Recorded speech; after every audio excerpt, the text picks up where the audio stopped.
Dustin. A little time to reflect. I know you said walking past press row there that you thought the fight was closer than they scored it. It seemed like, you're getting celebrated, but it felt like you were more annoyed and pissed off about the result. Yeah, man, obviously I wanted to win. Max is a great fighter, tough competitor.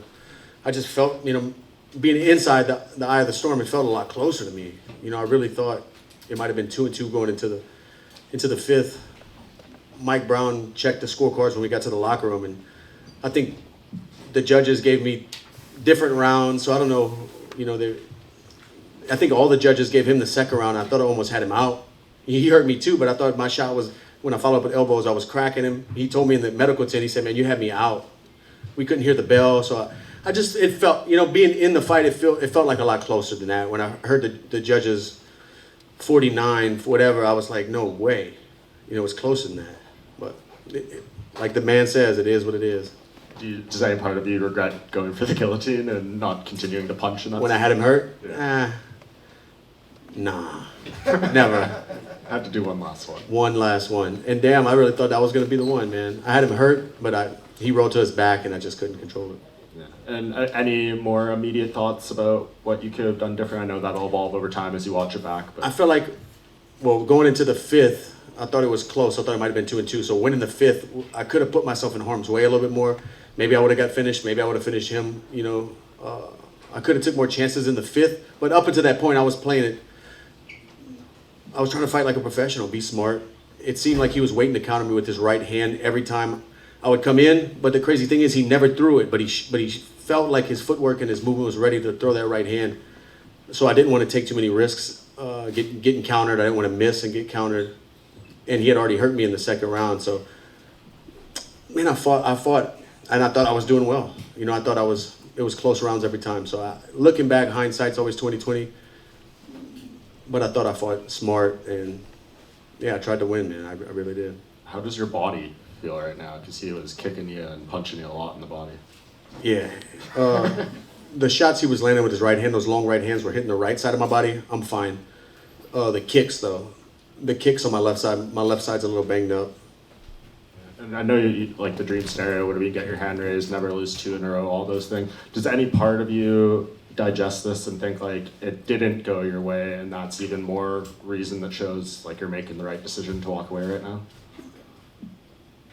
No, I thought I freaking competed with the best guy in the world, and I thought it was close. I felt good in there. Cardio felt good. My movement felt good.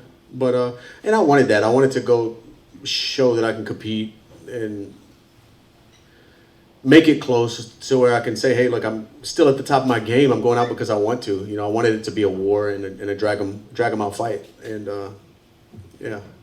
Well, I think you proved that. And I mean, from everything that's happened this week, the way you've been celebrated, I'm sure you can't sit up there feeling like a loser by any stretch. This was such a win, the whole experience, it feels like. It was amazing. I really felt appreciated this week. And I know I said it a couple times in interviews when people ask me about it. I never look back or look at it on a third person before this week and say, wow, I did accomplish a lot in the sport, or I did make people feel certain ways and make people inspired. I didn't think about that, but the love and the outreach this week has been incredible, and I really feel it. I really feel it, and I'm just thankful that people got inspired or people followed my journey, and you can do anything you put your mind to, and that's what I want my story to be. I want people to realize that no matter where you come from, if you believe and work hard enough, you can make dreams happen. Because I'm just a kid out here walking out with Lil Wayne, living his dreams, man. Crazy. Putting on wars, with the best guys in the world.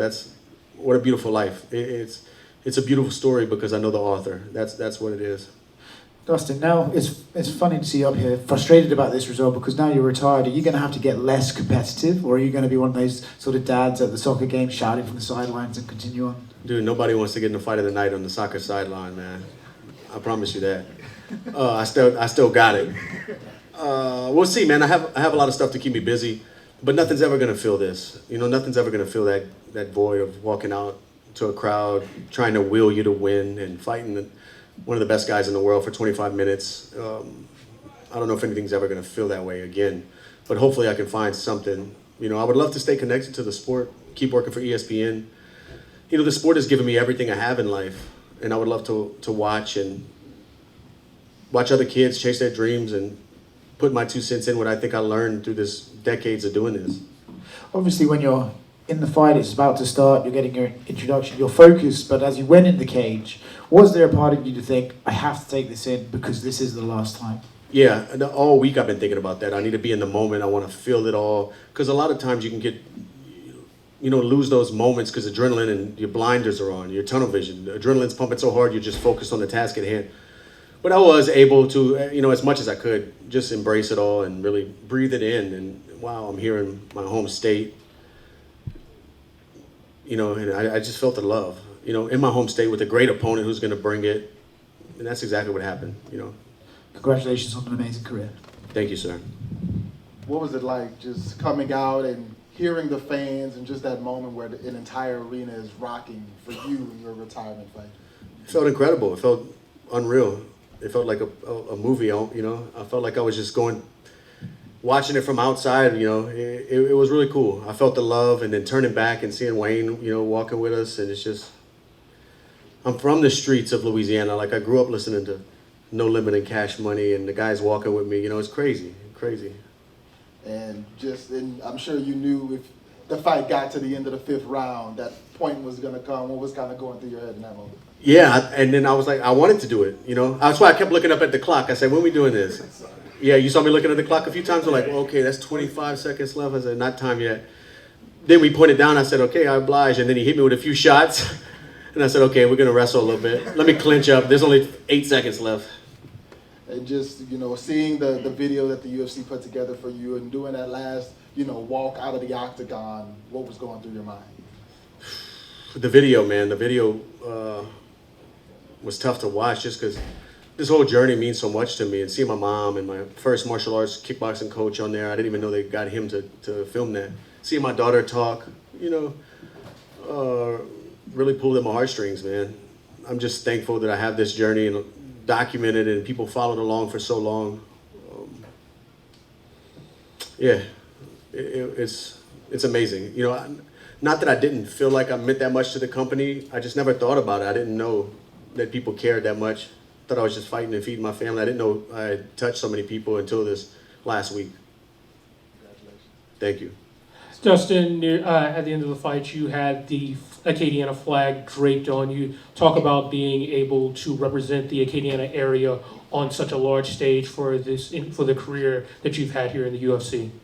Yeah, I've been representing Acadiana since I gotten to before the UFC. I used to, when we had our own shorts, I used to print the flag on my waistband, and I've been carrying the flag for the Cajun people because that's who helped me become who I am. That's why I moved back to Louisiana when my daughter was born, because I wanted to raise her in a place that has a sense of community and supports local. It's different. Lafayette, Acadiana area is different than anywhere else. I've traveled the world and I love home. And I wanted my daughter to be raised around that. So, and I'd love to continue representing however that can be with the foundation, helping these other young fighters chase their dreams. Fighting has changed my life. And I come from Lafayette, Louisiana. It felt like, 18, 19 years ago, it felt like the bright lights in the UFC in Las Vegas were so far away. It was a pipe dream. And I made it happen through hard work. So I know these other kids can, Dustin, what's up, champ? What's up? Question. What you got to say to everybody back in the 337? Man, I can't wait to come home. I'm driving home, not flying flying home after a hard fight. I'm driving home. Me and my daughter already got a plan. We're going to watch a movie, pop some popcorn. Nice. Just be a dad. Get back to the 337. I got to fly in with my team Saturday, a week ago, before driving here to New Orleans. So that was kind of nice. I had a few days to kind of decompress before fight week started. And I was gone 9 weeks, almost 9 weeks in South Florida training for this fight. So I just want to get home and be a dad, put on some long white socks, barbecue something, cut my grass, get back to normal life. And what bourbon are we drinking to celebrate the retirement? Man, we got to see. Probably Rare Stash. We got to see. There we go. Maybe some Blantons. I don't know. All right. Thank you, champ. Congratulations. Thank you. Dustin, is there a part of you that is more excited to, lay these gloves down and get back out in the community? I know you're going to have the backpack drive next month, and I know that's a big part of your year getting to help all these underprivileged kids in the Acadiana community. I'm sorry, what was the first part of the question? So, are you excited to enter this next step of your life where you can really put your focus into the community and your family and your personal life? Yeah, I got to, I put fighting's such a selfish sport. I put so many things on hold to chase these dreams and do these camps. And I just want to get home and get on a normal schedule with my family. Get the backpacks. I have such a great, incredible team and community back home. The board of my foundation and family, friends, they all went in the warehouse when I was in camp and packed these backpacks, maybe 1,400 backpacks filled with school supplies. They did it all, and I wasn't there, and it's amazing that the foundation has grown that big. And August 5th, we'll set it up, first come, first serve, and get the families who need the school supplies so the kids can have everything they need for the school year. That's important to me. I just don't know what it's going to take to keep this thing going as strong as it has without this fight war memorabilia, because I've been auctioning off every fight and using this platform I have, building these fights to represent Louisiana and be a megaphone for the people whose voice isn't heard, so we'll see what kind of pivot we're going to have to do to continue raising money and making things happen. But that's always a passion of mine. I just spoke to Max. He's involved with some stuff in Hawaii that he helps out, so I think we're going to link up and try to do something big, just keep this going, keep fighting the good fight, trying to leave the world a better place than you found it. That's the goal. Finally, as a homegrown kid, I know you've probably been over to this arena on a number of occasions. Do you think that anything that you've seen here in the past compared to the level of volume that you heard tonight from everybody here in Louisiana? I didn't hear the second round. I didn't hear the bell at all. Zero. I think my coach said I was still throwing elbows and punches and the door was already open. They were coming in the cage. I couldn't hear anything. No, it was crazy. It was crazy in there. Even before Max walked out, when they were still finishing my walk-in, it was like I couldn't hear my coaches talking to me, and they were standing right there on the cage in front of me. It's amazing. I love the support. But yeah, I've been to this arena a few times. Thank you, Dustin. Dustin, straight ahead. First of all, congratulations on an amazing career. As someone born and raised in Louisiana, thank you for being not an advocate just for the MMA, but for Louisiana also. And I gotta ask, with everything going on this week, how were you able to just kind of focus on the fight once you got in there? It's tunnel vision. Like I'm just muscle memory. Once that door locks and that bell rings, it's go time. I'm not thinking about anything else. The distractions more came this week, not fight night. It was more this week of people reaching out and all the interviews and trying my best to represent the state of Louisiana and talk about what we have going on in the culture here. Just getting pulled a lot of different ways, but fight night felt like any other fight night. It was a lot louder, and I felt the love, but it was no distraction at all. And finally, with all the kids in the stands, what piece of advice would you give to the next Dustin Poirier that's out there and was watching you tonight? To chase your dreams, whatever's in your heart. Don't listen to the critics. Don't listen to the outside noise. Really, if you have a goal, if you have a dream, you can make it happen. You really can. If you have the hard work, dedication, you can. Like I said in the press conference, you can move mountains. Things that seem impossible are possible if you really believe and work for it. Anything. No dream's too crazy. Thank you. Hey Dustin, congrats on a great career. You're an inspiration to all the young fighters out there. I have a question. Can you talk about American Top Team and how it changed you as a human and as an athlete, the people you met, the people you trained together? Can you say something? Yeah, it's a great, American Top Team is an incredible gym. I moved there in 2012. I flew out, I spent a week there, flew home, and that same week I was home, I got a U-Haul, packed all my stuff, got a car hauler on the back of the U-Haul and drove there. Just completely left home. I said I need to be here. I need to be training with these guys. Back home I had great coaches, great training partners, but they were like part-time. It was just like a hobby for them. When I went to American Top Team, the mats and the coaching staff was filled with people who do this for a living. And I knew I needed to be there. And yeah, I've been there since 2012 with the same guys who are in my corner tonight. It's more than just coaches and training partners. It's family. We've been through so many fight weeks, so many ups and downs, so many celebrating nights, so many crying nights, that we have a bond that will be forever. My last question is, do you remember the moment you first fell in love with the sport, and what would that young Dustin Poirier think about the person that's sitting right there on the stage?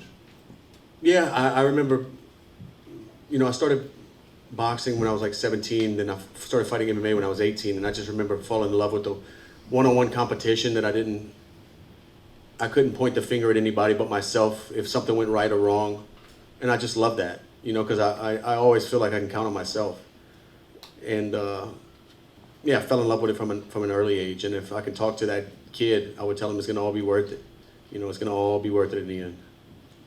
Thank you. You're a legend. Thank you. Thank you, man. Dustin, thank you for your career and for the fight tonight in the back here. So this was your last fight, but kind of going off that last question, I wonder if you have any recollection of your first fight. And I'm not necessarily talking about UFC or professional fighting. I'm saying any scrap in the schoolyard, anything that first kind of had that impact on you. Oh, I got a bunch of those. I don't know the first one. Is there one that sticks out? I remember my first mixed martial arts fight ever. One that my nose is bleeding a little bit. One does stick out. My wife just, I remember it was in middle school. My wife just transferred to the school I was at from a different school, and it was like one of her first weeks at the school. I got into a fight and I smashed the kid's head on the bricks, and his teeth went through his lip, and I got arrested and stuff. And she told me she went back home. We didn't know each other at the time. She told me she went home and told her mom that like some kid got arrested and all that. But I married her, so she married me then. So yeah, it worked out. Thank you. Dustin over here. Your wife Jolie has been by your side forever. What type of advice did she give you when she drove you to your first fight, and how has that advice changed? Dude, I don't even know why I didn't have a car then. I might have been in between cars, and my car just broke. She had a car. She drove me to Texarkana from Lafayette, Louisiana, and I fought in a rodeo arena over there. She didn't know what I was doing. MMA wasn't really that cool back then. She was just supporting me. She was just supporting me chase my dreams, and yeah, I would wait for her to get off of work to use her car to go to the gym. I would ride a bike to work, and me and my wife been through it all at a young age. Dustin, 15 years ago during the filming of Fightville, you refused to call yourself a professional fighter because you weren't exactly, providing for the family at that time through fighting. And now, on the day that you retire, you accomplished that goal and so much more. How does that make you feel, man? It makes me feel good. Fighting mixed martial arts was a vehicle to get me to a place I could only dream of, to get my family to a safe place. My daughter's college is secured, health care secured. I'm grateful that I was able to do all these things through chasing a dream,